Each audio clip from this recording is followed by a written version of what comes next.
maybe a fourth. They're coming at him, he's been 6 and 7. Top the Broncos has been an 8. Oh, wow. No. Welcome to round 18 of the SuperCoach365 podcast. Ryan and Tommy back to talk, obviously, round 18, the run home, but also Origin 3. This is Origin Eve. You may be listening to us on the morning of Origin 3, so if you are, happy Origin Day. Tommy Hudson, we're looking forward to the decider, but I know you and I are both looking forward to 8 games of footy this weekend to get stuck into the run home. Yeah, good day, Ryan. Exactly right. Like, I am keen for Origin tonight or tomorrow night as we record now, but definitely getting back to, 8 games a weekend for the next 8 weeks and the run into the finals and the SuperCoach finals as well. It's going to be a great couple of months. Yeah, of course. The run home, the glory-bound rounds, we're definitely headed that way now. Just 3 weeks until SuperCoach finals in most competitions. Obviously, the grand final as such brought forward by default to round 24 this year. I mean, we saw that last year in round 25, how many players rested that final week. We're going to see it again this week, potentially with the Penrith Panthers, although team lists news confirmed the carnage today, didn't it? So sort of we get an early glimpse at what we may be expecting at the back end of the season come this week. Yeah, definitely, and it kind of makes those players, myself included, who don't have many trades left, a bit nervous when you see, I guess, rounds where there's a lot of players rested. Like you said before, round 25 is a great chance to be just that as well. So I think keeping a few trades up your sleeve like you have could be the good plan.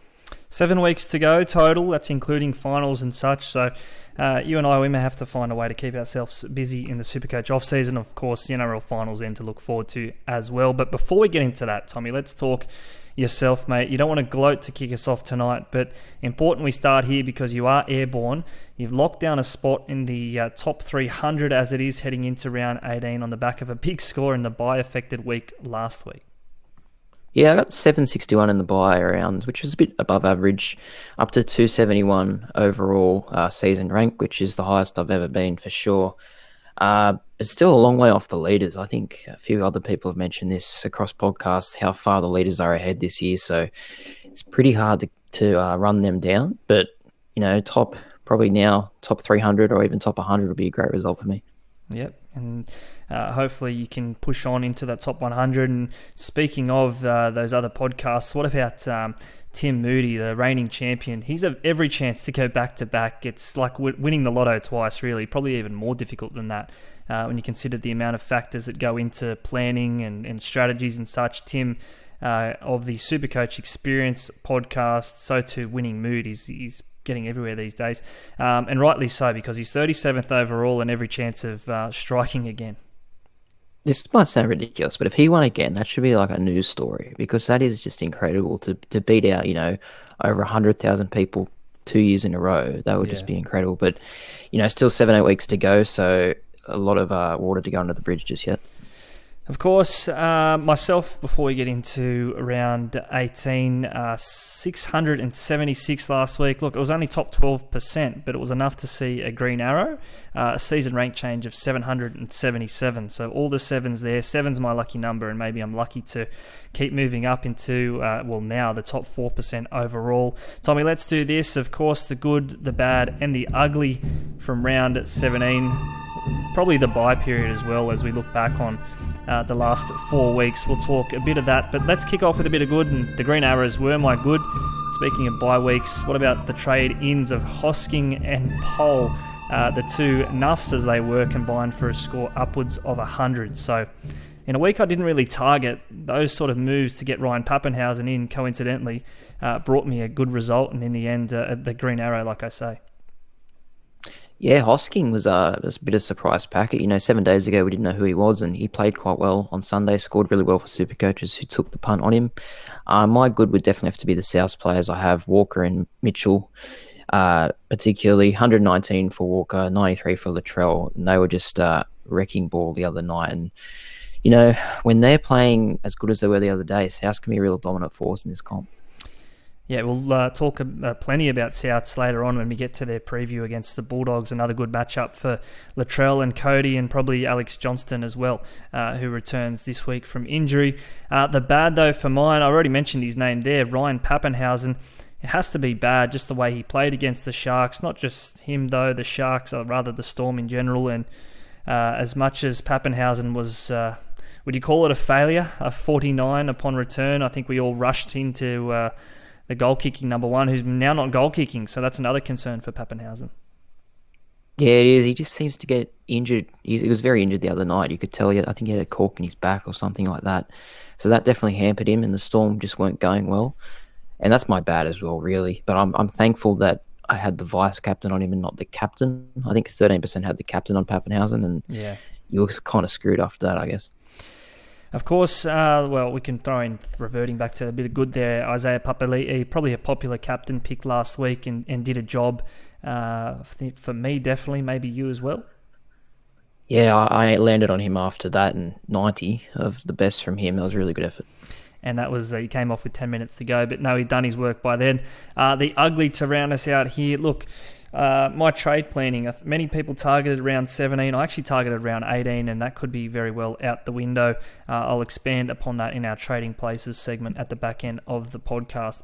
Yeah, pretty disappointing for you. I'll get into who that is shortly. My ugly is also similar. The team list this week, we'll get into them shortly, but Nathan Cleary and Talakai both not there, and they're both, obviously, Cleary's still on my team, Talakai's still hanging around too, so that's a bit of an issue for me. We'll get into all of that, trading places. Hang around for that, the back end of the podcast. Before we do, we've already mentioned how good some of these other names are going here, not least these in our SuperCoach365 overall group, $500 to the winner, and a jersey of their choice to the runner-up. 576-855, not too late to join. You can still get in. Now, look, this graphic here on your screens, we usually run this to the top 10. I've expanded it to the top 12 tonight to include number 11, the headgears, Brian Seeney, better known as the NRL Physio, who's doing very good things overall.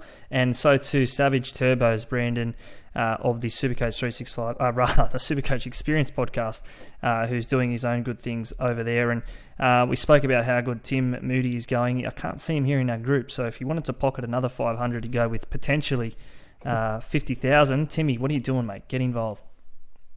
Yeah, is this the time of the year where you start to get excited if you're on this list that we can see? Because, 7-8 weeks to go, the origin period's done. I'd be getting excited if I was there. I know, you're getting very, very close. You dare to dream. I know Tim went a little bit, I won't say crazy this time last year, but I think very spiritually he started to will it into existence, and congratulations to him. He got it done. Every chance to do it again. Tommy, let's get into this. Round 18, of course, it kicks off on Friday night, just 2 days after Origin, and it is the Cowboys and the Sharks to get us underway in round 18. This one, of course, at Queensland Country Bank Stadium up there in Townsville. A couple of stats I thought interesting heading into this one. The Cowboys have won their last 5 games in a row at the stadium, but coincidentally have lost 7 in a row against the Sharks. That dates back to 2018. Yeah, interesting stats there. Probably not surprising, I guess, that they've lost their last 7 in a row against the Sharks. They've been pretty ordinary the last couple of years. Completely different team this year, and usually the NRL gets the scheduling right, but 6 p.m. Friday for this game, it's probably the game of the round. Yeah, it is. On paper, 2 top 4 teams as it currently is. The Cowboys, $1.77 favourites. The Sharks, $2.05. Nico Hines, of course, expected to back up after he missed last week with the COVID protocols. So too Toby Rudolph under that banner. And for the Cowboys, Dearden and Gilbert, they're said to back up after, Dearden, his Origin debut. And Valentine Holmes and Jeremiah Nanai rested. 2 names which have featured prominently in SuperCoach conversations at the start of the year and maybe at the back end of the year as well. Holmes' flank partner there, Tuolangi, he's out with COVID. And of course, the extended squad members, Reece Robson, Chad Townsend, and Hamaso Tabuai-Fidow, all expected to play here. So the Cowboys, $1.77 at home. I think they're just about good things. Well, honestly, the way they're playing, it's hard to look past them, especially at home. They've been very dominant. I'd say we can probably let the cat out of the bag now. I think you were keen on Val Holmes. He's not named this week. Yeah. What are your thoughts on that going forward for the rest of the year? When do you look to bring him in? Yeah, look, I'm almost tempted to just do it anyway, just to get him in this week. And I say that because the move was so dependent on players I was hoping to sell. Josh King was one of them. There was a couple of the outside backs, the cheapies like Burbo, and one other that escapes me at the moment. But I mean, these guys, and King potentially, Ezra Mann was the other one while I'm on it. King potentially could lose money again. I know he's starting lock for Melbourne this week, but his scores have been up and down this year. So while you're juggling the different pieces, like I am, and I've planned probably 3 weeks of trades out in advance, and it's just so vital. Val not named this week, but I'm still every chance to bring him in, if as crazy as that may sound. Yeah, look, I understand what you're saying. And the Cowboys run in, we said for a while now, it's pretty good. Players like Val, Tamalolo, you'd probably hold him. Even someone like Drinkwater could still do a job for you. For the Sharkies, Nico Hines is back from COVID, which is a big help because Cleary's out. So at least you have a halfback if you're running Hines and Cleary in tandem, as I was. Talakai not named in the top 17, named on the extended reserves. Connor Tracy gets a start in the centres. Where do you think Talakai will come back into the team? Will it be in the centres or in the second row, perhaps? Yeah, I agree with you. I think Tracy also adds that utility factor. Like, he has played his junior footy in the halves. He was a junior kangaroo, or at least a schoolboy wearing the sevens. So we've seen him at fullback as well. So maybe more versatility there with Connor Tracy. Tommy, I want to ask you, and I wouldn't dare challenge your opinion because you're flying, you're 279. But this time last week we sat here, you said Sharks are flat track bullies. They went out and pumped the Storm in pretty convincing fashion. Do you want to retract that statement? No, not at all. I think if you look at that Storm team, 1-17, they weren't the Melbourne Storm with their aura. That's a flat track. That was not a good team. Their back line was full of reserve graders, really. So, look, obviously Sharks played well. I'm not going to discount that, but I wouldn't say that they've declared themselves as being able to match it with a big team.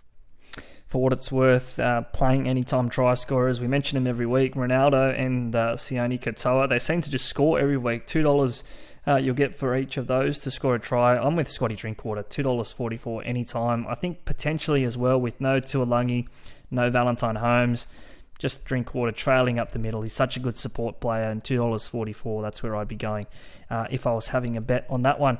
Let's move on, though. Also on Friday, this one, 7:55 p.m, Parramatta at home to the Warriors, and of course, the Eels at CommBank Stadium. They've won 6 of their past 7 games there, and they've won their last 3 games against the Warriors as well. So at $1.14 head-to-head, topsport.com.au, it's hard to argue with the market given those figures there. Yeah, no, absolutely. In the way, I guess the Warriors for most of the year have been pretty disappointing.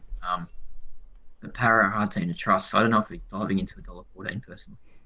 Yeah, they've sort of been up and down, haven't they? And of course, they've still got some origin names there to figure. Junior Bolo, one of those who's named to back up. And I guess depending on his minutes for New South Wales, what he will output for Parramatta on Friday. Niokore shifts back to lock. Of course, Ryan Madison still missing with that rib concern. So I know his name was popular in SuperCoach circles a couple of weeks ago, at least before that first bye. And also for the Warriors, some good news. Reece Walsh is back on deck after he missed their last game, or at least 2 weeks back with the New Zealand homecoming thanks to COVID. So he gets a go here against Parramatta. I think this is his first game out after signing that deal with Brisbane, so he may have a point to prove. Yeah, he's got 8 games, I guess, left in the Warriors jersey. I know he's leaving before he's going to reach his peak, but I still think he's been a good signing for them. In their attack, really, for the past year and a half. So good luck to him at Brisbane, I guess. Just on the Eels in this game, I don't think there's many Warriors talking points, but for Eels, what do we make of their run home? I think a lot of people are saying it's easy. I guess this game is, but they still have games in the next few weeks against Broncos, the Panthers, Manly. I don't think it's, and then Souths, who they seem to always lose to. I don't think it's the easiest run. And they seem to lose the games that they should win and win the games that they arguably should lose. So yeah, I don't think there's any guarantee that there's any easy games in the NRL, not least Parramatta. Even that game against the Tigers last week, they trailed 12-0. So it just shows you that they do need a challenge of sorts to come out and find a win. Speaking of, I know that Dylan Brown and Sean Lane were popular trade-in targets last week. Were you disappointed with their scores, given, I mean, it could have been anything if that first try to Lane was awarded? Yeah, that was a bit of blow, but I was a little bit disappointed by the scoring. I guess Brown doesn't have the highest ceiling, really, does he? I think who need to realise that he never scores really low, but he probably doesn't have the sort of scores that Munster and Walker have. So with what I said about the Eels run in mind, maybe I'll be looking to shuffle them on the next few weeks.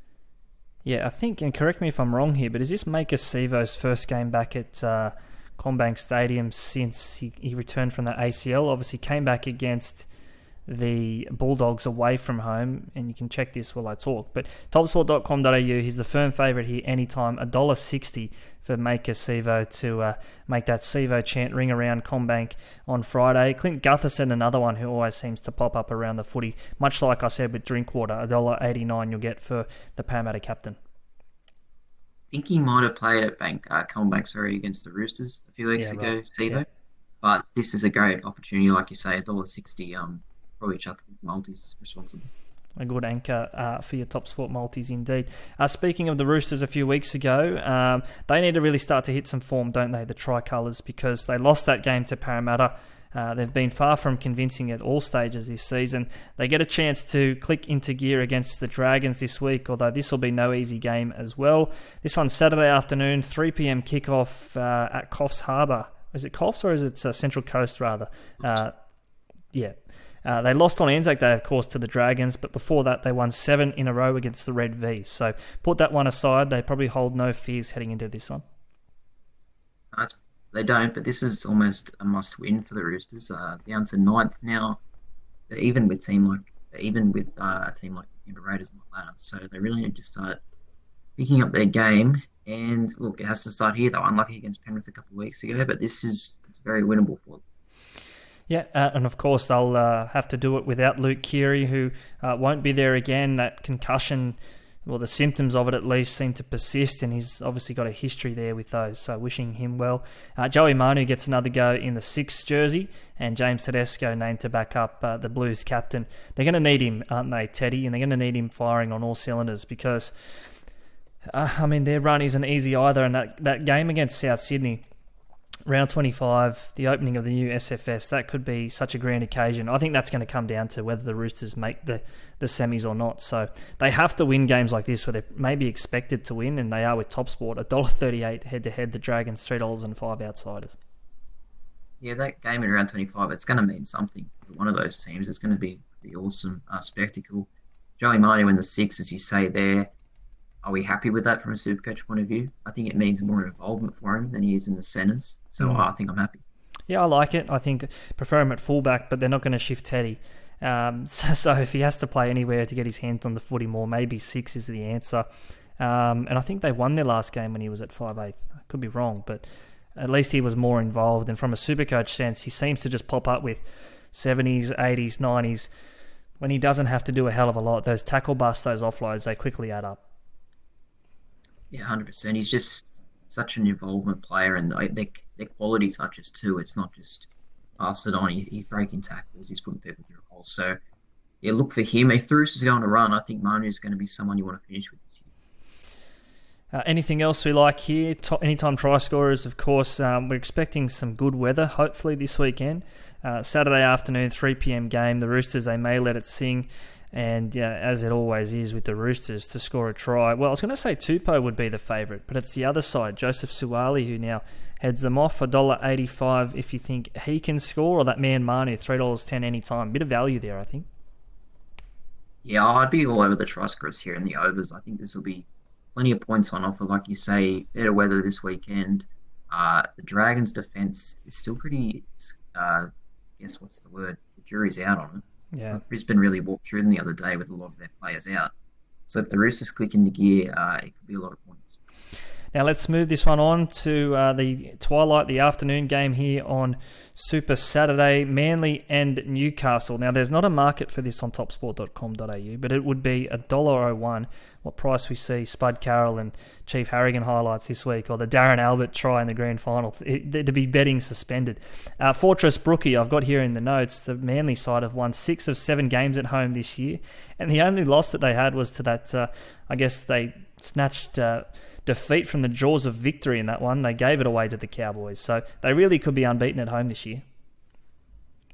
Yeah, Manly seem to just be flying under the radar a little bit. Like, no one's really talking about them ever since they lost Turbo. I think we all just assumed finals was out of their reach, but they're still sitting there. I think they're in ninth, very close to the top 8, 6 out of 7 games at home. Yeah, they're building a good fortress there once again, and another very winnable game. They get an extra day's rest upon those other teams we've already mentioned, like the Cowboys, the Sharks, and of course that later game, the Eels on Friday. In terms of the Origin stars backing up, that is, Daly Cherry-Evans and Jake Trbojevic, they're expected to turn out. And for the Knights, Jacob Saifidi obviously makes his debut on Wednesday night. Kalen Ponga and Dane Gagai expected to turn out as well. So obviously, excuse me, Ponga hasn't been there for the Knights in a couple of weeks after back-to-back head knocks. But I mean, I've got here in the notes as well, Tommy, Manly a team that we should seriously be considering? Yeah, I think we can consider Manly, honestly. They're playing pretty good footy. Under the radar, like I said, a few pot options perhaps. DCE, maybe. Olakuatu and Garrick more likely. And then even someone like Bula, who we've probably held on to, a lot of people would have held on to for a long time now as a cheapie. You're probably just happy to end the year with him. He's actually playing pretty well. Yeah, 3-round average of 71 for Kula. You mentioned DCE there. I'm probably more interested in Ruben Garrick, just looking at their run. Obviously, the Knights this week. And then they're away to the Dragons. They have the Roosters and the Eels at home. So not easy games against teams looking to finish in the 8 or the 4 in the case of the Eels. But then they have the Titans, the Sharks, the Raiders and the Bulldogs to finish. So when the whips are cracking, Garrick's going to be pumping out those big scores. The only knock I have on getting him this week, I think his break-even's upward of 100. So he'd have to have a great game just to not lose money this week. Yeah, good point. But just looking at that run, the last 4 weeks probably get me excited. SuperCoach finals, you've got Titans, Sharks, Raiders, Bulldogs. So, and if Manly are in contention, which they might be, he's not going to be rested. There's no doubt about that. So he's going to be a good player to have in those last few rounds. He is, I guess, points dependent though. So if points and weather, I guess, plays a factor as well, like we've seen it the last couple of weeks here in Sydney. So I don't know, plenty to take in there. But from the Manly contingent, I'd probably be looking that way to Ruben Garrick. Rounding us out, Saturday night, the Titans, the Broncos. This one, Cbus Super Stadium. The TopSport Titans, as they are, $2.80 outsiders here. The Broncos, $1.44 head-to-head. And the Broncos, they just continue to surprise us, and I guess they showed that again against the Dragons in round 17. Yeah, I thought that was a really good game. Dragons came to play, but Broncos, without a lot of their big names, really stood up and showed that they're not going to fall out of this top 8, and I think they're pretty much assured of a final spot the way they're going. The Titans is a complete opposite story. There's, I guess, a little resurgence start this week, perhaps. You'd be hoping so if you're a Titans fan, although they're probably closer to the wooden spoon than anything else, and they'd probably be favourites that way. We'll check in with the TopSport futures after our mini break that we do take. Just on the Broncos, Selwyn Cobbo expected to miss this one, and Kurt Capewell as well. In fact, they will be rested. Corey Pakes is going to take a seat as well after that sickening head knock against the Dragons. So Jake Turpin comes back in here. Question I want to put to you, and I know you didn't buy Ezra a few weeks ago when everyone else did, but is it time to sell him? Because he just always finds a way to pop up. I think he scored something like 4 tries in his 4 games. But the guns are starting to return, so you got to ask the question, is he someone you want to hold for the next few weeks, or is it get Munster back, or keep a drink water? Well, he's not a must-sell by any means, but I think, if you've got a player, a carrot at the end there, like a Munster, you got to go to him. Keep forward to go from him to Munster. So, look, he's done a great job for owners. I wasn't lucky to get him, but done an awesome job. For Brisbane, I just want to mention Stags last week, back to life with 103 points. His best score for about 3 months. So, look, he's a real pod now. Maybe his best is really good. It's just he has those real bad games also. He's bad in a SuperCoach sense. I still don't think he's let the Broncos down once this year. Maybe that game against the Cowboys, in fact. Probably around round 3, round 4, whenever they played at Suncorp, he was bad that day. Lots of errors. But since then, defensively, he's always sound. He earned a Blues jersey. You're not playing for New South Wales if you're not a good player. So, but in a SuperCoach sense, yeah, you're right. He's 100 or he's 12. And it's those discrepancies which this time of year you just can't be having. You'd rather bank a 65 or 70 out of your centre wings. And I don't know his price still, but for those who went to him in round 17, they're probably going to make a bit of cash, and if they can get a couple of good games out of him heading into the SuperCoach finals, then they can turn him into someone else. Yeah, absolutely. I don't think he's the worst option despite that low floor.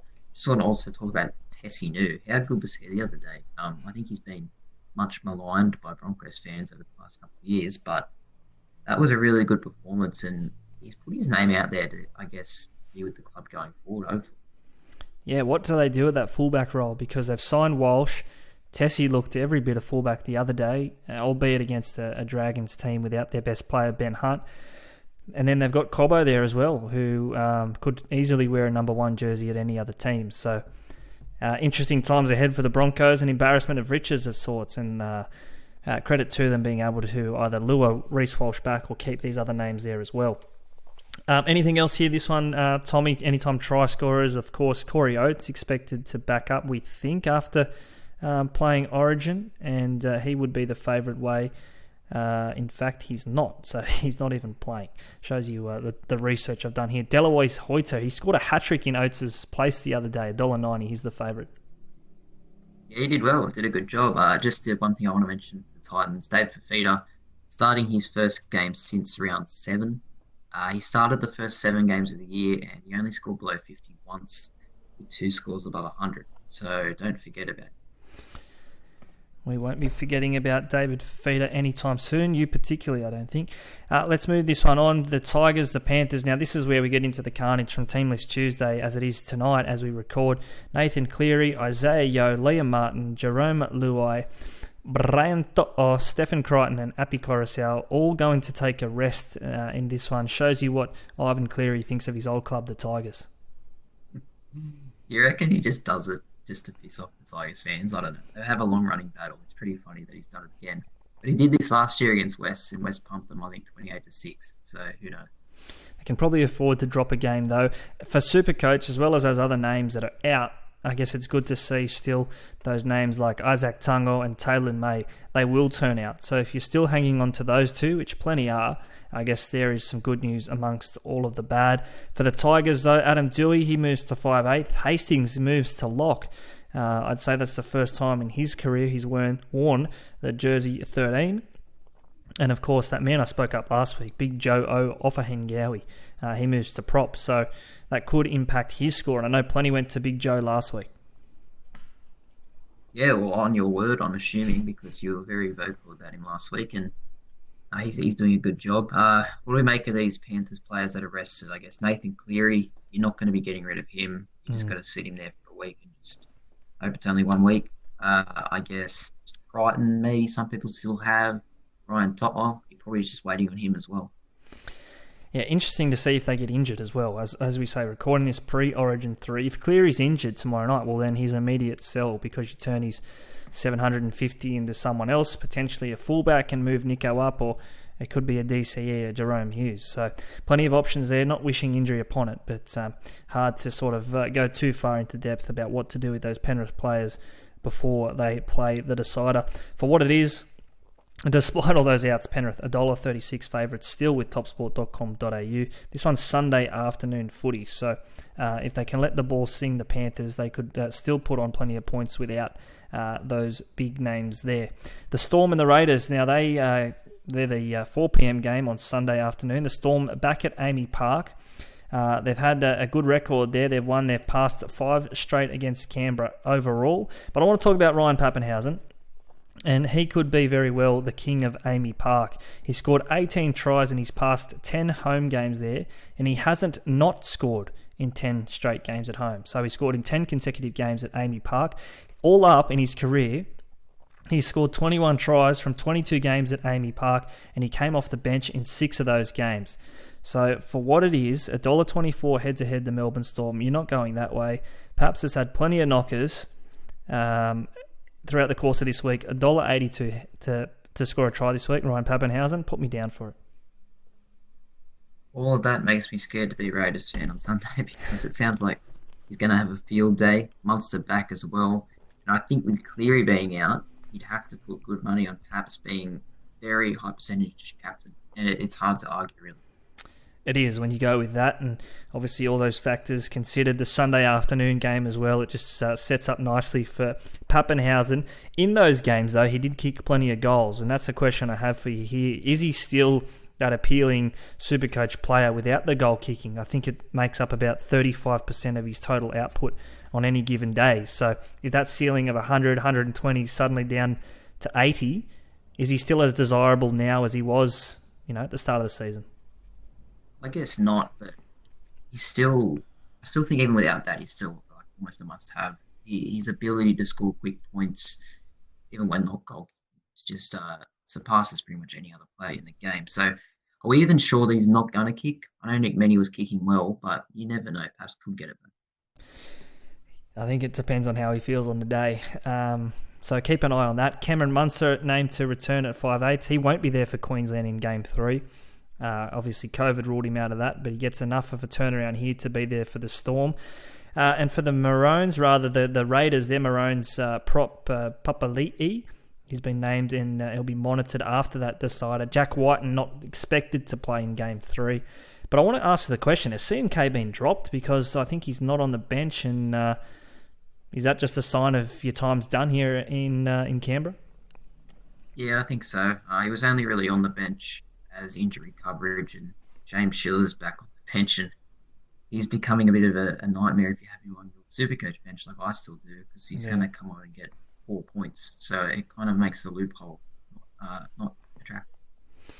No, and that is another thing to consider this time of year, those guys on your bench that you probably don't want to have. And we saw that last week with popular trade-ins. I think of Jed Cartwright would have been someone that plenty went to last week, 205,000. Looked a good prospect starting in the back row. This week he's back on the bench. So I think he's churned out about a 49, a 50 last week. It could be a 25 this week, and that's not what you want this time of year.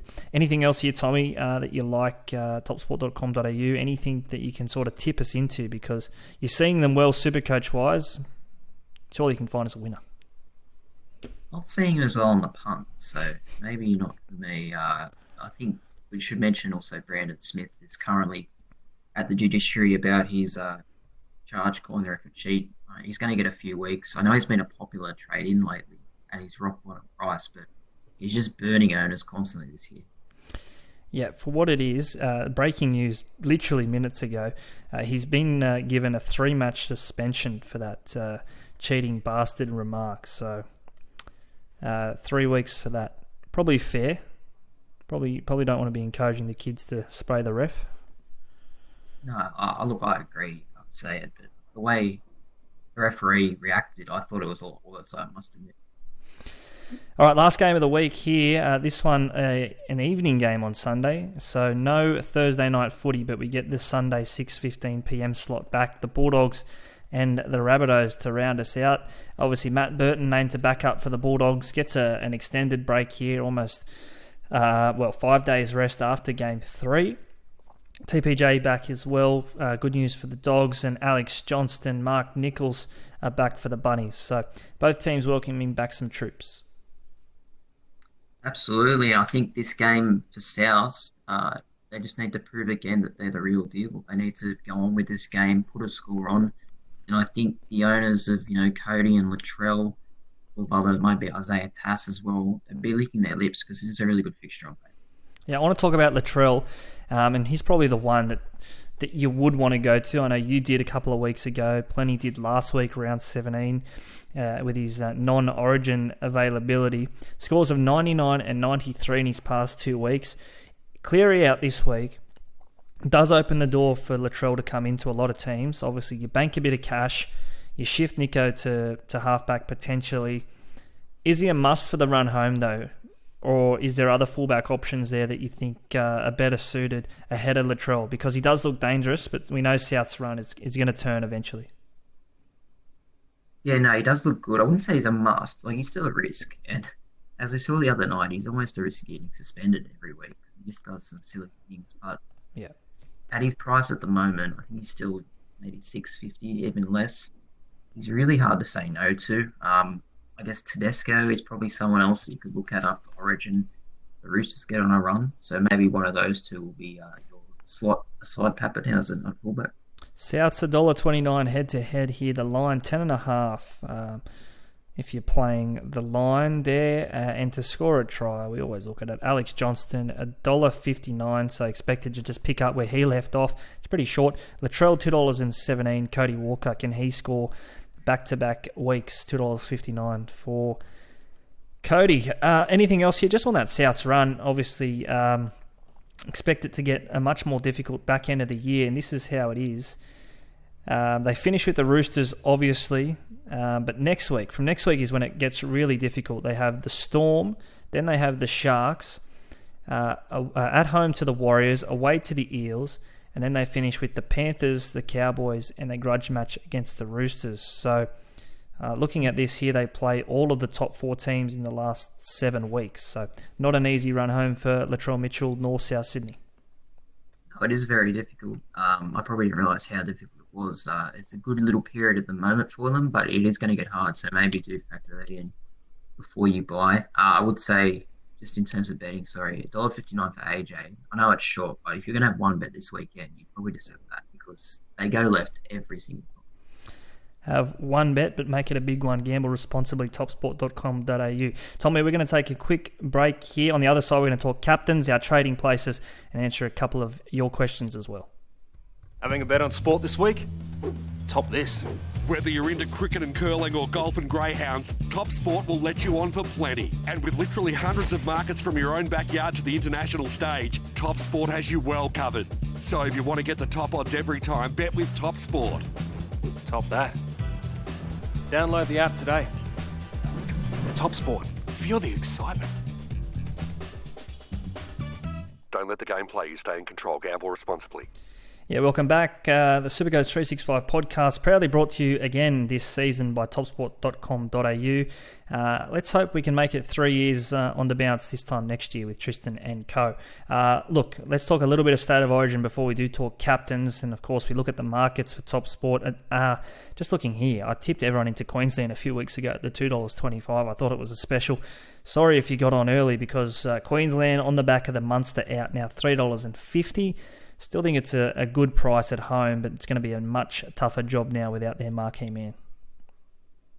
It looks hard to me. I think Munster is by far and away the best players, the heart and soul of that team. Just don't see where a lot of their points come from without him. So I think the Blues and maybe 13 plus. Of course, you can check all those markets out. There's plenty there, topsport.com.au. Gamble responsibly if you are having a play on Origin or Round 18. And that's where we look to now, Tommy, in terms of captains. We've spoken, no Nathan Cleary this week at least. We're hoping he gets through Origin unscathed, but looking just at this week in isolation, where are we looking for a captain? Obviously, early in the round, Nico Hines, a vice-captaincy chance against the Cowboys, although their defensive prowess this year has been good, so maybe not a lot of points for the Sharks in that one.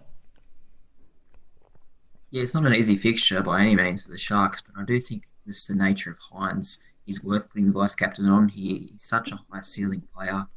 Past 2 games, he's got 96 both times, really effortlessly, admittedly against Titans and Bulldogs. So this is harder, but as a vice-captain, I think he's still a good option. No Cleary, so then we look later in the weekend, and obviously Ryan Pappenhausen stands out as probably one of the most popular captain picks this week. But again, I asked the question, is goal kicking, it is such an integral part of his SuperCoach output. Does that even maybe, you go another way with Latrell Mitchell or a Cody Walker against the Bulldogs on Monday? Yeah, look, I think perhaps at Amy, like his stats before that you were saying, and the Raiders' defence, on its day, it's okay, but we also have been known to leak some. So look, perhaps it's hard to go past, but if you're really chasing a pod or you're chasing points this week, I think Latrell would be a great option as well. Obviously, we went that way in round 17. Isaiah Papali'i gets a good game against his former club. Played his future club, at least we think, last week in the Tigers. This week his former club, the Warriors, scored a try. Back at CommBank, he's never going to let you down either. So maybe he could be a vice-captain Friday night against the Warriors in that one. Tommy, let's talk our trading places. Now, I want you to kick us off because you've locked in one move. I'm not sold on any yet, but stay tuned after Origin. But this is the way that you're looking ahead of round 18. Yeah, it's a trade which I was not planning to make at all, but I just had a bit of a rush of blood. So it could change before Thursday. So look out for our team list, or Friday this week. Look out for our team list on Instagram. But Sean Lane is out. He's done a good job for a couple of weeks for me, but I'm not sold on the Eels run the next few weeks. And his break-even's got right up there. And I need to find some cash somewhere. So I've saved, I think, 50k and gone to Dave Peter. Obviously a high-ceiling player who was in everyone's team at the start of the year. Yeah. And when he started, I think he started the first 7 weeks. He only scored below 50 once with 3 or 4 big scores over 80. So if he can recapture that sort of form, starting hopefully for the rest of the year, I think he's a good time to get in, and I'm sure he'll be higher owned in the next few weeks.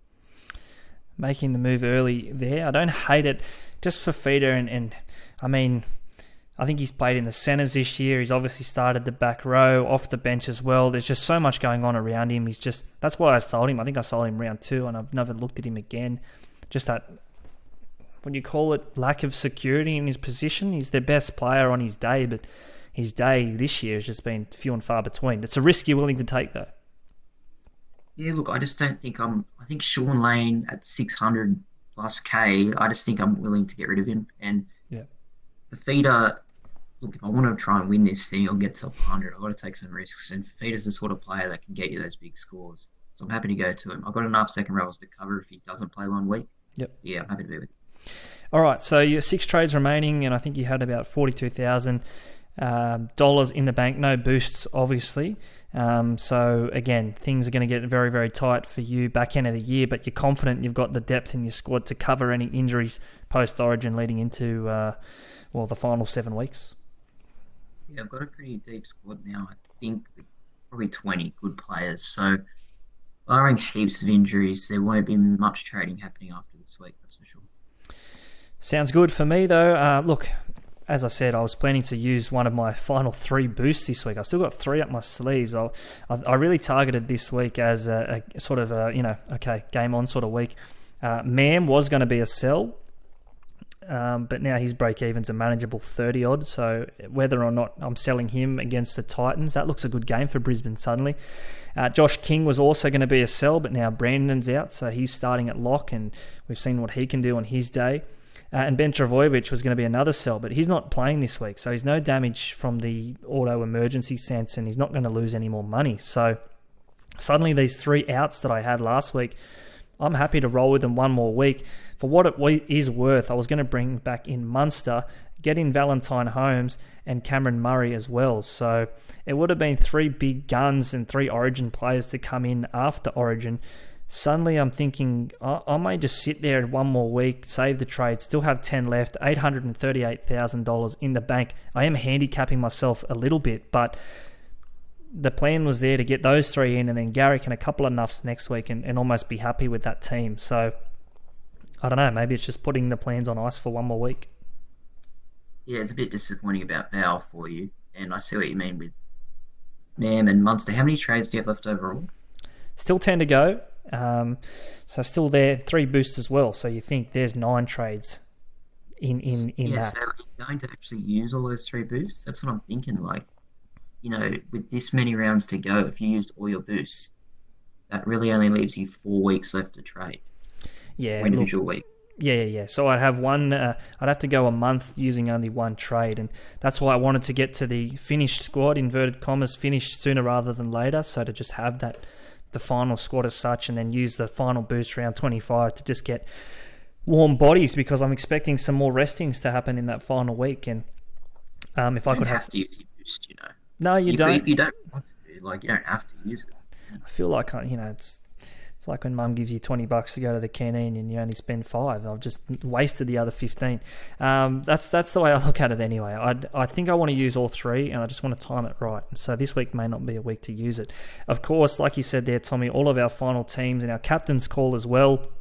We'll put that on our Instagram on Thursday night, the captains, and probably Friday night come kickoff. In that one there, the Cowboys or Sharks, to get us underway there.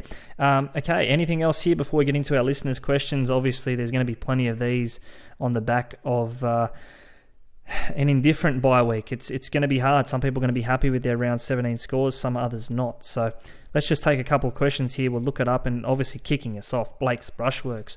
The best painter in Southwest Sydney. Check him out on Instagram, Blakes_Brushworks with an X. He says, pod question. Boys, before we get into the question, a big thanks to you both. I found my way into the top 2K this week after a big moving week, thanks to the guidance of you lads, especially you, Tommy Hudson. Question for you both, though. Would you now consider rounds 18 to 25 SuperCoach finals of sorts, or a whole new competition? Well, it is different now because for the last, I think, 2-3 months, I've been looking ahead to firstly round 13 and then round 17. Now I don't have to plan for any of that. I can really just stack my team with guns and just go all out for the rest of the game. So, yeah, I think it is different. Also says here, is Brandon Smith a sell? He's going to have to sit for 3 weeks, but he could be vital in rounds 24 and 25, providing Harry Grant may get a rest. I think you'd probably get rid of him. I just don't think it's much worth keeping him in your squad. What do you think? No, I wouldn't. Anyway, besides that, you're sort of with the Brandon move, you're hoping that Harry Grant rests. No certainty there that they're going to rest Harry back end of the year. Jean-Paul says, Jean-Paul Talil on Instagram says, Mam to Moses or Mam still a keep? I think I've answered that one. I'm happy to run Ezra a couple of more weeks at least. Maybe just one more, but definitely no rush to sell him now. Yeah, there's no rush. I mean, personal preference, I guess, but he's doing a good job. He's involved in a lot of their attacking play, and he looks like he's there for the rest of the year. Still on Ezra, Owen Shembry asks, hey guys, you reckon it's worth selling Mam to Dill Brown this week, even with the break-even of 90 for Brown? Obviously a good game for Para against the Warriors. We've said it a couple of times, but everyone's interest in selling Mam suddenly just turned the other way on the back of what he showed against the Dragons last week. Yeah, look, Dylan Brown, I'm not sure about his ceiling, so I'm not too hot on Dylan Brown at the moment, personally. Some others here. Adam Blundell, big fan of the show, has been listening every week for the last 2 years. So shout out to you, Adam. Says Latrell or Teddy for the run home? It's like splitting hairs, I don't know. Latrell at the moment, but I think, like you said earlier, the South Run gets tricky. What do you think? You just know that Teddy's going to put this team on his back, I think. You know, we haven't seen it yet. We've seen glimpses at stages, but remember the old, SuperCoach gun Tedesco, just averaged 95. He just scored tries. Yes, it was a different Roosters team there with Cooper Cronk in it, but you just know the captain's going to come back. He's going to win this Origin game on Wednesday and come back for the Roosters and really get serious in terms of getting his team into the finals. So going of the two, I think Latrell's probably got the better base if you're throwing his goal kicking into that, but you just know Teddy's going to turn it on, I think, the final 7 weeks. So give me Teddy. I'll go against you there. Massimo Mastrelli says, does Deloise Hoyter have any job security at the Broncos? I don't think so. Cobbo's not going to lose his spot, and Corey Oates has been great this year. Yep. No security there. Alex Brigo says, how quickly do we need to get Joey Tarpanay in, or is it too late? Bird may have flown. I mean, he's still putting out great numbers, so if you want quality, it's not too late. I'd be getting him in ASAP. Suddenly, though, now you're paying for what you're getting. I think a few weeks ago when he had that low break even, I rushed to get him against the Knights. I think he churned out an 80, and then he backed it up with another 90 or something against the Dragons the week after that. So maybe too late for Tarpanay, but if you're willing to pay the price, I don't think he's going to let you down. Wolf_Larson says, thoughts on who's more important this week, Munster or Grant? Jeez, it's a tricky one. I'm just thinking of who else you could have in those slots. At 5'8", Walker and Brown both have good games. At hooker, Damien Cook has a good game. So I think it's 50-50, honestly. Yeah, look, I'd probably go Munster. I just think he's the class player there at 5'8", and Harry Grant, look, I haven't owned him all year. He seemed a player I really wanted to get to, but then Cook and Coruscant just keep scoring points. So for me, it's Munster or Dylan Brown, and I'd rather be with Munster than Brown, to be honest. Carol Fox says Tarpanay or Fafita. Tommy, both are good on their day. You just spoke up Tarpanay, and you've traded in Fafita this week. So if you had to pick one or the other, who would it be?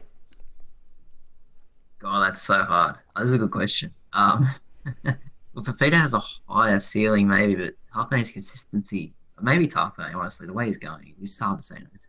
I think the duel as well, you've got to consider that, Joey Tarpanay. dual position, front row, second row. So give me Joey Tarpanay again for feeder. I think he's just so frustrating. We know what he can do, he just doesn't do it. Liam Shampney says, is Joey Manu a must? I'm going to say yes. I reckon he's going to be probably the best CTW going home. Definitely, it's just the price, which is a worry, isn't it? 700,000 could have got him, mid fives, heading into round 13. So, yeah, disappointing if you missed him from then because he's just kept scoring points. So break even's been high, but he's been breaking it. Jack Murdoch says, "Yo, Lolo, Angus, okay to run home with. If not, who would you get them out for?" Ola Kawatu.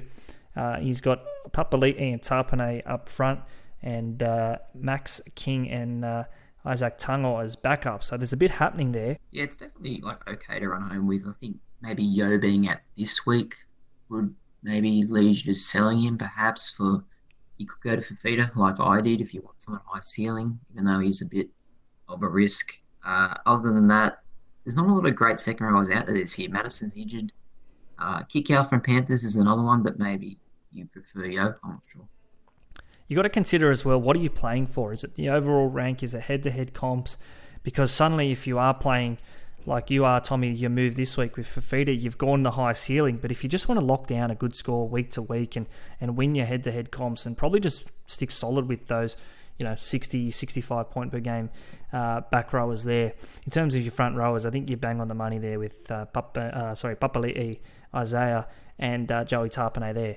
No need to change what you're doing there. Let's finish with this one, Tommy. Riley Milton 4 says, I didn't get Pappenhausen last week. He expected to drop a little bit. Does he grab him this week or does he go get Latrell and go for Paps later? Because Paps is probably going to lose a little bit more cash again this week. But again, very quickly, we saw it against Manly. He can just turn a nothing score into 130 in the blink of an eye. Yeah, you just got to make a call, I think. Both Paps and Latrell look like they're going to score big on Sunday. So you just got to, whoever you like more, you just got to go. But I think you have to get Paps eventually. So keep that in mind. Yeah, I think he's definitely someone that you want to be finishing off the season with. Ryan Pappenhausen. Before then, though, Tommy, we've got an Origin game to get through Wednesday night. Game 3, the decider. And then we can put it behind us. Buy planning, trades, etc. That's all done and dusted. Round 18 upon us. We look forward to the remaining 7 weeks of SuperCoach. Yeah, it's probably my favourite part of NRL season post-Origin. Everyone warming up for the finals, so looking forward. Stay tuned with us. After Origin, we'll post the captain's call, like we say, our final teams heading into round 18, and we'll answer any other questions you may have on the Instagram as well, at SuperCoach365. Ryan and Tommy, enjoy your Origin footy.